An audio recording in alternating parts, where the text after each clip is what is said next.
I've been swallowed by time these past few years, but now a glint of regular alone time allows me to resume pointlessly sending game-related rants into the ether under the less offensive name PC-Holic. The principal factor that seems to have led to my decreased interest in games, besides perhaps the encroaching invasion of real-life obligations, is the slowly dawning realization that games repeat themselves. I recall emerging from Daggerfall's first dungeon, greeted by a satisfying sense of wonder that forced me to explore. This feeling of wonder was a shade reduced by the time Morrowind came around, further so for Oblivion, and so on over subsequent Bethesda games. Not to single out Bethesda, mind. Indeed, for most every game genre of which I'm a fan, the sense of excitement has decreased, not because I'm maturing or even because I'm too busy, but because I've innately become over-familiar with the gameplay limits and boundaries and progressions of such games. The only big evolutions have been visual, and unfortunately graphical fidelity isn't that important. Like reading a book in a slightly crisper font, it's much the same experience. I suppose the blame needn't be levelled at the game industry. Most media homogenizes similarly over time. If we watch enough action films or listen to enough pop music or whatever, they'll all eventually feel like tedious variations on a well-worn theme. I do level some blame with studios that are incapable of improving games, though. Heroes of Might and Magic 3 is still the best in the series, despite 4 further sequels and almost 2 decades of development. I suppose the gradual erosion of wonder and excitement and motivation in life could be part of our automatic hardwiring that prepares us for death, by making sure that by the end we find every aspect of life totally boring. And in our twilight years, with wonder and joy all but extinguished,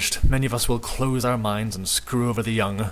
Anyway, so what have I been playing? I've been caught on a couple of disappointing hype bandwagons, namely Starbound and No Man's Sky. The former takes the contents of Terraria, smears it with sci-fi and spreads it thinly over a huge play area. No Man's Sky looks to maximize the mileage of limited content to similar effect. Both these games aimed very high but couldn't deliver, although No Man's Sky was the more cynical in terms of costing far too much on release and rolling out misleading trailers and statements. Fallout 4 happened, although I'm waiting until mods have fully matured and until I have a sizable chunk of time to play that through properly. I have a number of games sitting idle and festering in my GOG and Steam libraries which I've yet to touch. Games I did play and really enjoyed were Reassembly, Doom, Gone Home, Grim Dawn, Risk of Rain, Rogue Legacy, South Park Stick of Truth, and The Stanley Parable. And I finished Shadow Warrior and Wolfenstein, which were reasonably fun. Some of these games break the mold, either by attempting new things or being masterful iterations of a given theme, and might demand their own videos beyond any new releases that catch my imagination. Until then.